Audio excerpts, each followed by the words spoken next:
one more time, this is Eric Schulman. I'm covering for Amanda, who is out on vacation this week. We can go ahead and get started on the working group call today.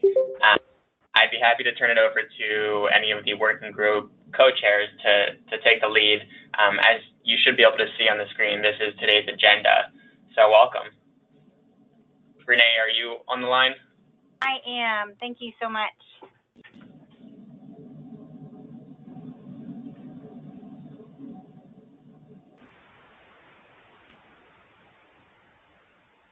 Is everybody okay?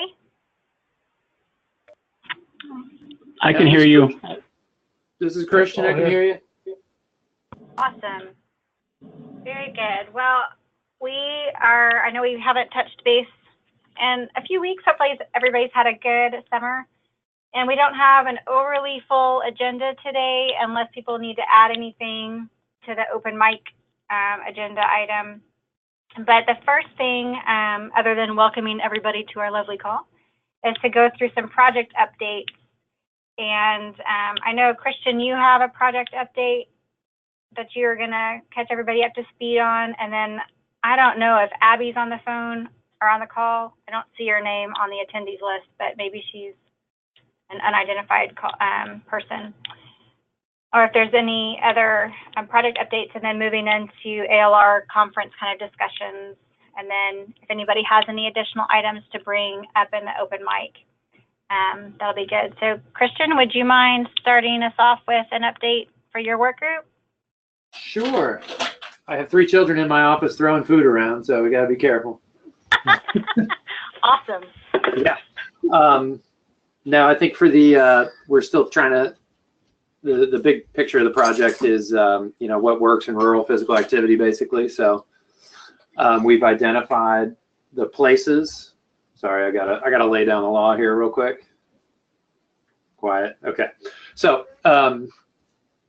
yeah, we used an existing paper that used some small area estimation techniques. Jeff, who's on the line from CDC, was very helpful in helping critique that a little bit. And we use that to identify the places that are most rural or most active, and you layer on top of that from census data the population in each county that's rural, and we found the most rural places that have the highest prevalence of meeting physical activity guidelines. So so we know the places, and then we divvied it up by region, census region in the US. So you know, I think I got a little bit of money for a Big 12 faculty fellowship, so I'm going to go visit Renee and try to pilot test, get our methods together, and get on the ground into some counties in Texas and pilot test some things, and then hopefully you know, refine our measures and methods, and then get back to West Virginia, maybe try it here, nearby areas, and then hopefully you know, expand that with some support, of course, for across the U.S. So that's where we are. We will be submitting one abstract for ALR, and then personally I'll have a few others that I'll submit. So good times here.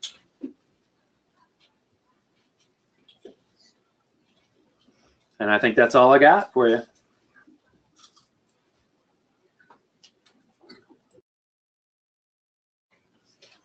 And Renee, I think you're muted if you're trying to talk.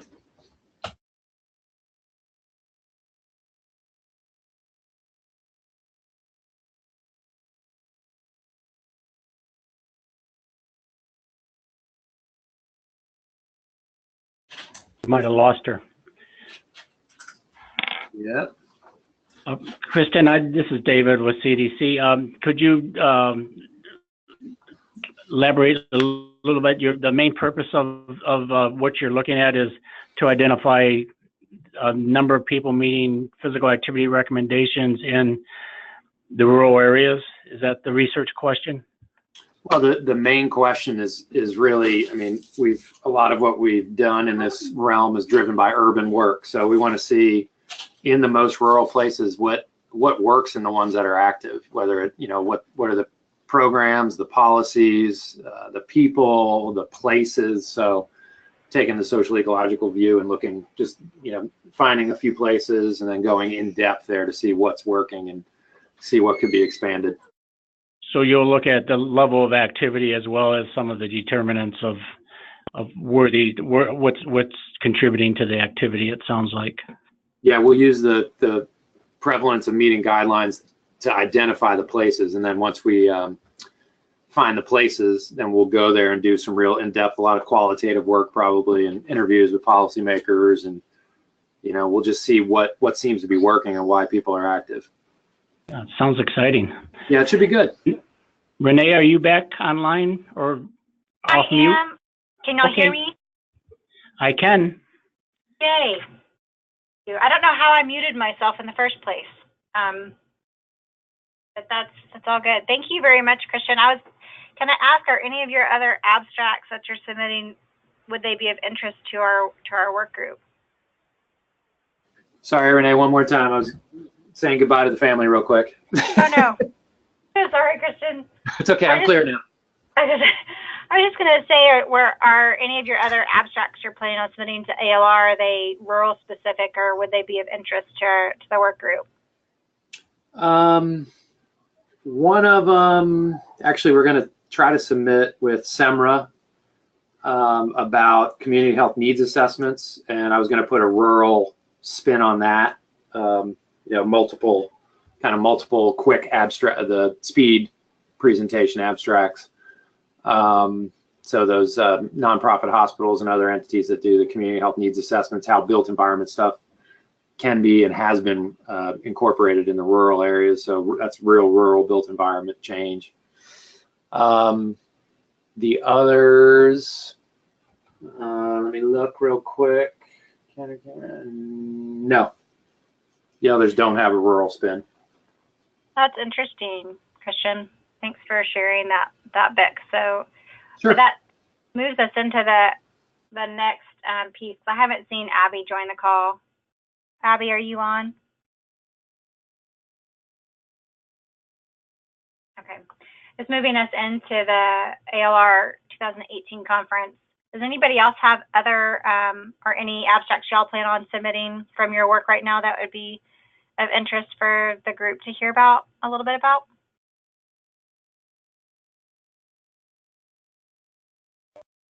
Yeah, this is Justin. I'm going to be submitting an abstract, submitting an abstract with colleagues at the North Carolina Division of Public Health around some work they've been doing around CSPAP stuff, school-based physical activity and healthy eating programming. We'll focus on the physical activity piece of that, but some lessons learned they've had from 4 years of a 5-year CDC funded project implementing these programs in 5 LEAs.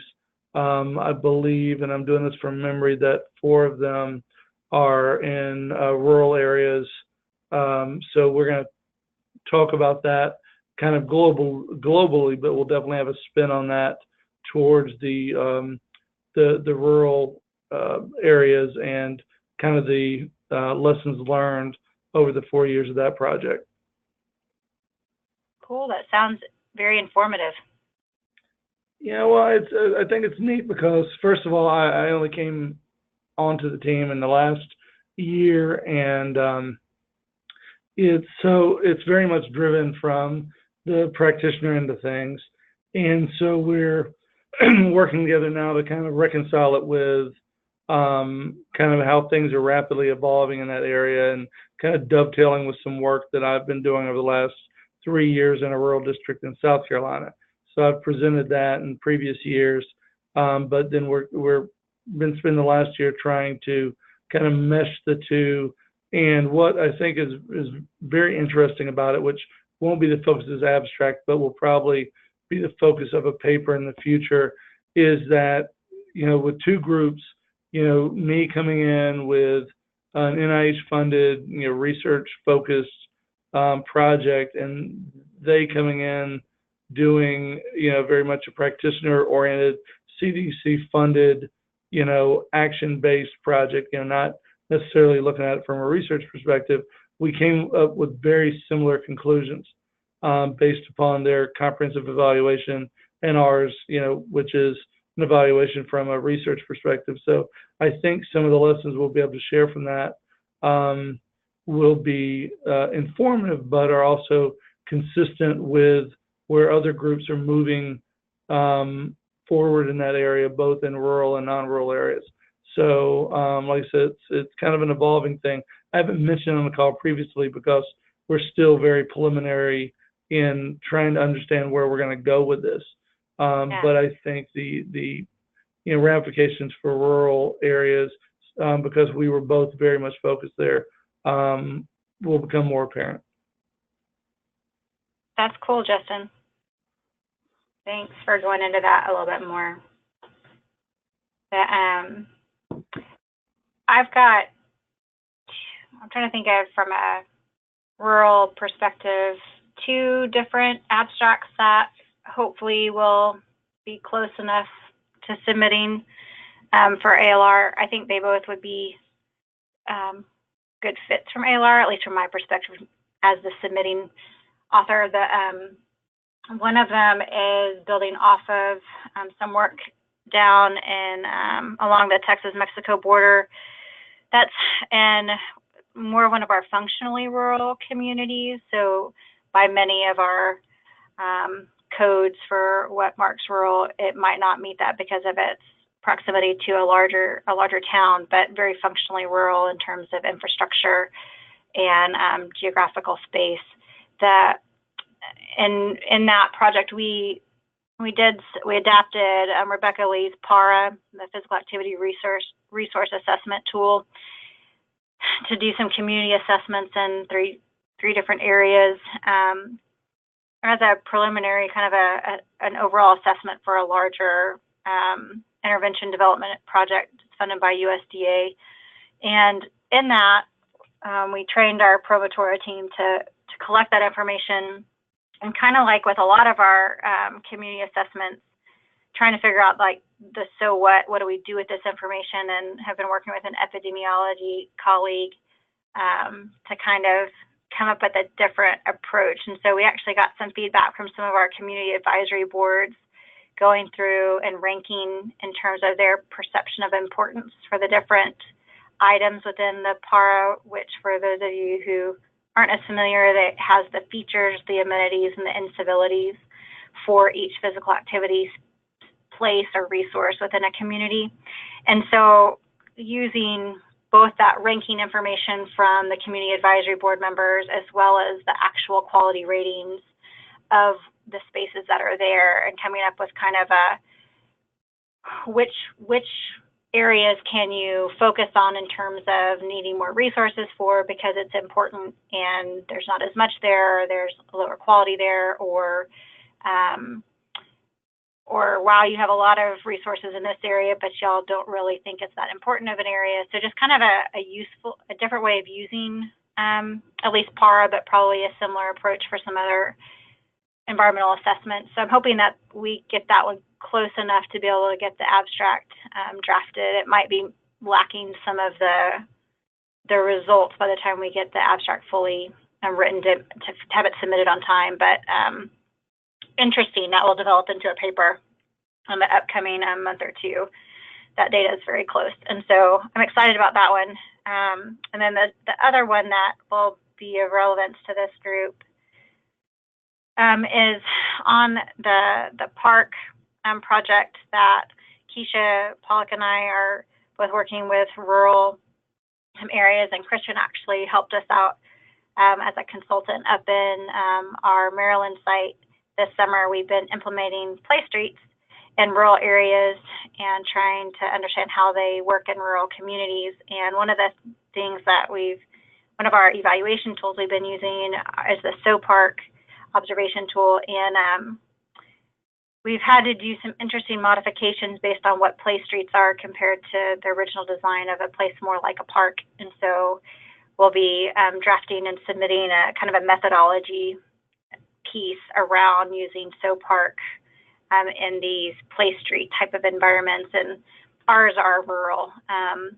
And I'm not certain that the distinction of us being in rural communities would be horribly different than being in an urban environment with play street. I think it's more about the context of what play streets are and how SOPark is used in that context. But nonetheless, it will be from a rural sampling from that standpoint. So those are the two that I'm hoping will be good to go. The 24th is quickly approaching, so I'm going to still stay positive on that. But for the two that at least that I'm working on that I think have relevance to this rural working group at the moment. Did anybody else have any others?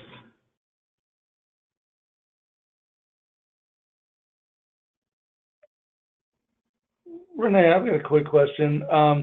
Earlier you used functionally rural. Is that something we can cite now?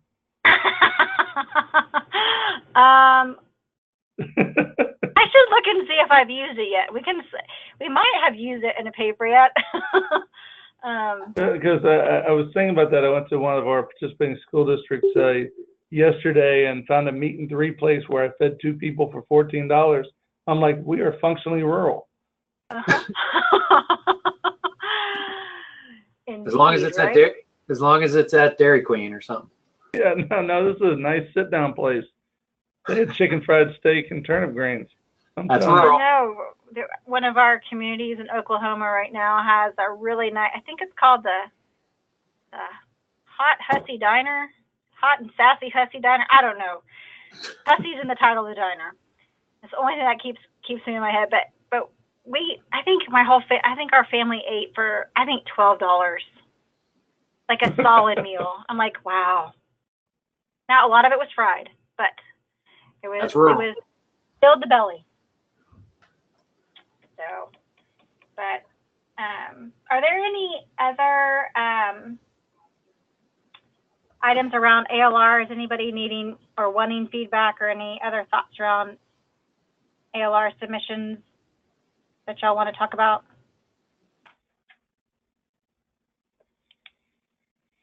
I think some pals here are going to submit something about the West Virginia Physical Activity Plan and trying to use it to implement stuff, but I'm not on that one. But that'll be there if it's accepted, of course. That would be nice. And Christian and Justin, thanks y'all for being willing to share some of what y'all are doing. I think we don't really stop and kind of get a current assessment of what people are up to, but that with that being on our agenda item, I thought it could be kind of cool just to hear what people are thinking about right now. So thank y'all. Happy to.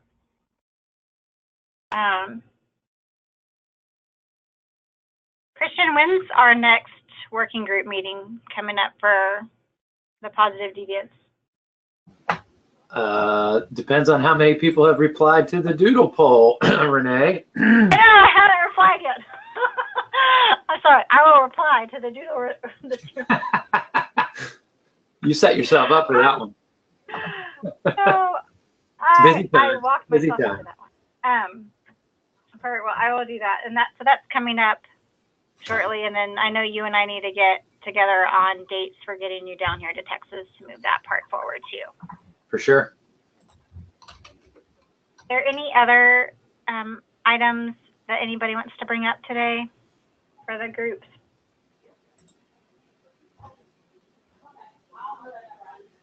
Is everybody planning on attending ALR this year? Or is it dependent upon acceptances or? Yeah, I plan to be there either way. Yeah, I'll be there. I'm working on my curling skills so I can curl. That'd be very good. Are there any other topics that anybody wants to bring up or anything that we should be aware of since we don't talk again in for 2 months?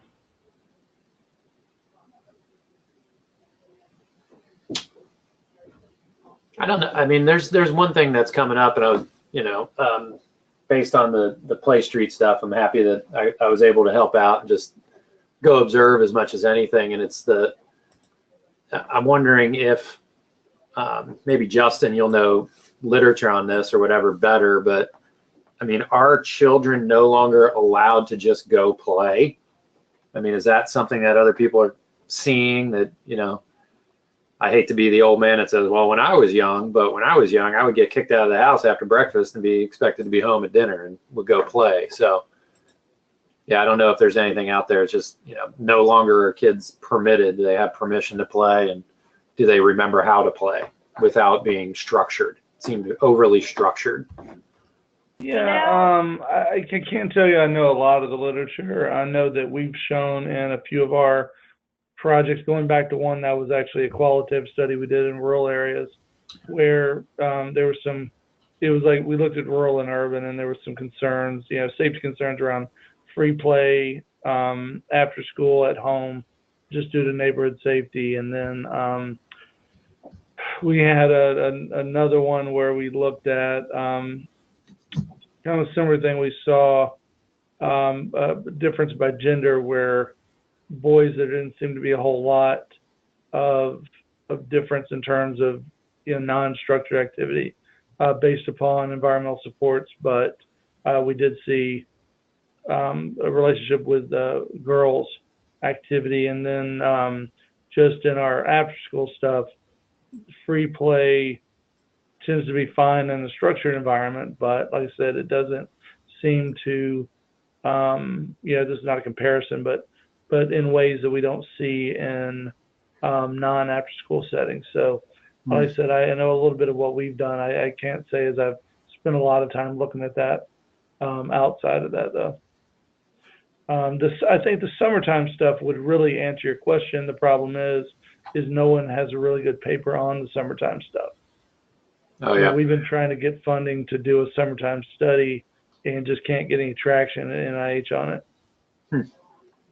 One of the things, Christian, I think our Maryland site with the play streets definitely has hit and brought forth some of those questions on the play streets project anyways, of this idea that especially that surrounding housing area right around the park, that those kids just don't come out and play, that they're, for whatever reason, and we don't necessarily know why. We've got some of the feedback from the community partners that, but we haven't, and Keisha and I've talked about trying to figure out, can we actually get some information from some of those families, either with surveys or interviews or something, to try to better understand what that dynamic is. But we have been running into that some in different ways within the Play Streets project. This idea of kids not coming out, and actually the Play Streets in Chicago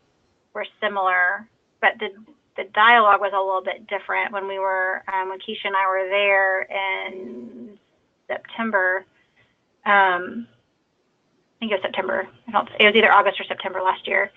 This idea that, especially with some of the gang activity in one of the community areas, that the parents don't feel comfortable with the kids going out, but as with the Play Street being there and there being some of this supervision, their Play Streets were nowhere near as structured as the Maryland site made theirs this summer, but this idea that because there were adults there, because there was this space that was blocked off and reserved for play, that the parents were more comfortable with the kids going out, even though the parents didn't necessarily go out. Their kids, they were more willing to let their kids go out and play. So I don't know if it's a combination of like the structuredness of it, that it's not just that our kids have lost the ability to creatively play when there's not some sort of structure led something, or even if it's semi-structured, or if it's you surround the parents or the adults and wanting to make sure your kid is, where your kid is, they're safe, and that means they're inside locked in front of a screen. I wonder also the interaction with, everybody around here is talking about opiates, drug use and abuse. I wonder how much their interplay in areas where there's high drug activity, whereas in Chicago it's gang activity, right? Right. Why is it unsafe to go out and play? Because West Virginia is like prime. We've got some of the highest rates of overdose deaths per 1,000 residents in the country. So I think that's a rural, whether it's in Native American country or lands with alcohol, drug abuse too. I don't know if that's a common thread or not. Yeah, no, but that idea of trying to protect your kids from whatever that negative influence might be. And if you're out in open space, it's a perception, or are you actually more susceptible to those risks? So I don't know, it's interesting, but Keisha and I have been talking about needing to address that element around this idea of play and how play has changed, or at least this idea. So like from the Play Street perspective is basically this idea that we're creating spaces that allows for safe play to happen. It's not just a park, shouldn't be fully programmed, but why do we need that? Because there still is a mindset to some degree of, well, we used to go out the back door and you could just play, so why do you need to create this safe space? And so I do think that there's some of that, and I don't know how much literature I've seen around it either. I've seen bits and pieces show up in different, but not really necessarily specifically speaking to that. Yeah, because I'm just sitting in my brain trying to think how you would even test that, and because I'm thinking about 1,000,000,001 confounding, pieces that would go into it around, we had a paper, I don't know, 5, 6 years ago where we looked at walkability and physical activity, and we found an inverse relationship. But what we found also is that our walkable areas were also our high crime areas. And so, it's that thing where you look at crime, you look at availability of electronic devices, you look at, perceived safety and environmental supports and all those kind of things. And you do kind of wonder, I'm with you, Christian. I don't like being the old guy that says, well, in my day, we went out and we made swords from wood and we hit each other in the face with it and we liked it, but at the end of the day, if you would have handed me an iPod, or an iPad or PlayStation 3, 4, whatever we're on now, like I would have stopped moving immediately. I couldn't have waited to stop moving. Yeah, and then there's also the areas that are unsafe. Maybe if they are low income people, there's no choice but to walk, right? Yeah. Way to get place to place.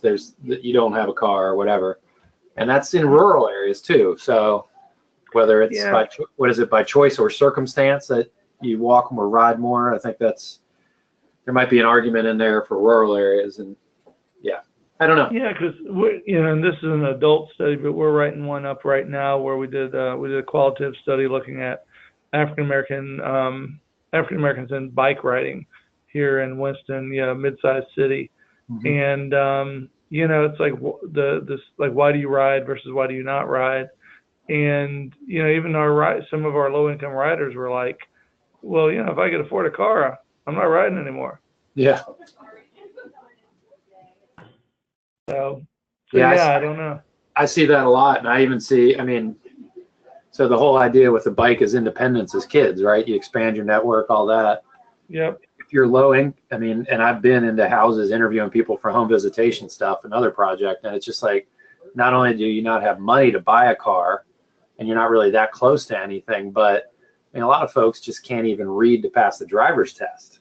So this idea of a bike as independence for them is, I don't know. So there's just a lot of stuff and a lot of different projects coming together that, my brain's finally working again.